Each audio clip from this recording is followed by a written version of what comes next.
So guys, it's Steven's story. Hope all y'all are doing well today.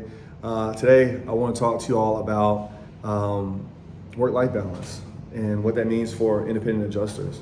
So guys, I've been in business a long time now, since 2015, and I've done a lot of 60-hour weeks, 70-hour weeks, 84-hour weeks for weeks on end.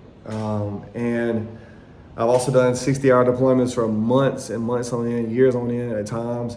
Done a lot of travel all around the United States and Canada, driving everywhere, trying to get to work and do field deployments, do in-office deployments, things like that. And I want to go over some things that helped me over the years, be able to take care of my mental health and my physical health and allow me to continue to perform at a high level in this business. All right, so let's get into it, guys.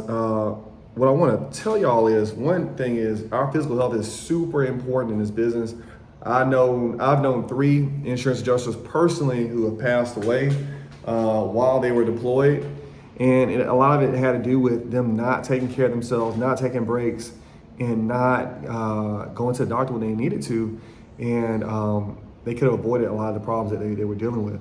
I don't want to make a downer on the video, but this is the reality of it, guys. If you're working 60, 70, 80 hours a week, you are putting your health at risk. And some things I'm gonna be telling you all about today are gonna be things that's gonna mitigate those risks and help you perform, like I said, each day. Because if your mind is tired, you're gonna make bad decisions, you're gonna make mistakes, and those type of mistakes are gonna lead to you getting released down the line. So first things first, guys, let's talk about time. All right, so if anybody knows any good math, we know there's 168 hours in a week. And out of those 168 hours, if we're working 60, 70, or 80 hours a week, especially during cat season, that gives us very little time for anything else. That's a huge challenge for us. It's a big obstacle. And so we're looking at about anywhere from 2 to 4 hours of free time outside of meals, travel, and work. Travel meaning the commute and our work day. So we only have a couple hours, 3-4 hours a day to get in our life, right? So what we want to do, the solution to that is time blocking, right? So let's say Monday, Wednesdays, and Fridays, in that 2 to 4 hour period that you have free after work or before work, you're gonna be doing things like talking to friends, doing self-care things like going to get a massage, getting a haircut, going to the chiropractor. I like going to the gym a lot. When I was deployed, I'll go to the gym and I'll go to the chiropractor because I was always sitting down a lot, so my back would be hurting. And so what's the point of making all this money if we can't invest some money into ourselves, right? And then the next thing I would do as far as my time, guys, I would make sure I got in bed. So I would see a lot of adjusters, myself included, that would, what's the word I'm looking for? They would get too tired, they would get too sleepy because they're not getting enough sleep each night. And they'll start making mistakes. And ultimately, they won't perform at the level they really wanted to. So after that, guys, is boundaries. All right, boundaries go along with time as well. All right, so you gotta set boundaries as far as your friends and your family. You don't need to know everything that's going on at home or going on in everybody's personal life. You have too many things going on as an independent adjuster that we get paid to think about, to be thinking about a lot of things in your personal life. So you gotta let everybody know before you get deployed, hey y'all, I'm gonna be deployed for this amount of time, more or less. I can't talk to y'all so much. It doesn't mean that I'm not involved or I don't wanna be involved, but I can't do my job properly and think about everything that's in my personal life or in your personal life. Those type of conversations you gotta have with friends and family, guys, spouses, even, because it can and will get in the way. I got a million stories. It ain't story time today, so we're not gonna talk about that, but we keep moving. Next thing is routine. You gotta have a routine about how you hydrate, how you eat every day, and how you prioritize your health, right? So I'm gonna sound like I'm beating a dead horse, but I don't care. I need y'all to understand that if you're not hydrating properly, you'll be making mental errors because you're talking all the time. Or if you're in the field, you're outside all the time.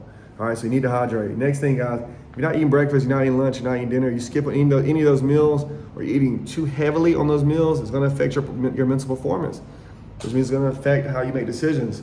So pay attention to how you eat. I'm not saying you gotta be some health nut, but I'm saying eat like you got some sense. we're on these deployments, especially my remote and desk adjusters.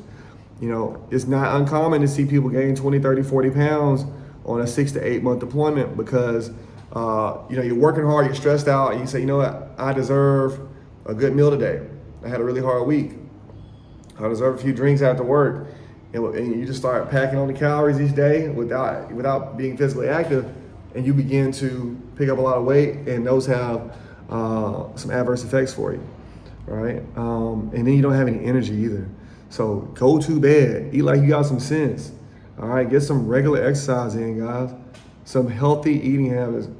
Ain't nothing wrong with eating fruits and vegetables. Ain't nothing wrong with cooking at home every once in a while or doing like a food delivery service or something like that. And the next thing, guys, because we're dealing with people who are having some really hard times, we're dealing with a lot of strong emotions, a lot of anger, things like that, guys. You gotta have a way to decompress, to calm down and relax. What I would do is we have two 15-minute breaks usually, and we have a 30-minute to an hour-minute break, hour-long break. What I usually try to walk. I would try to walk on my 15-minute breaks, and then I would try to eat my lunch at my desk, and then I would try to take a quick nap, 20-minute nap, just to rejuvenate my mind. And that would help me out a ton, guys. If y'all are into meditation, some of y'all might be religious, you might want to pray, things like that. You want to be doing something that gets your mind calm down when we get in stressful situations, guys. For those of y'all who are new to independent adjusting, there is a ton of deadlines in this business. It's a ton of personalities you're dealing with, and all of them are going to be personalities you're used to dealing with. And so it can be quite stressful. So learning how to be able to relax, how to meditate, how to be mindful during the workday, not after, but during the workday, so you can calm your emotions down and continue to handle claims in a professional manner, is going to be tantamount to your success in this business.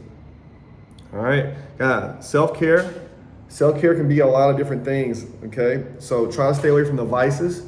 Everybody, all adults is watching this, so do what you want to do, all right? But this is just my advice, all right? I want everybody to have a nice, long career and be able to improve themselves financially as well, right? But what's the point of gaining all these finances, all this financial success, if we're only beating up our bodies and beating up our minds? So with that in mind, guys, I hope that helps y'all get a little bit more insight into work-life balance as an independent adjuster. For me personally, I try to be very structured when I'm on deployments. That means not a lot of going out, not a lot of partying, drinking, dating.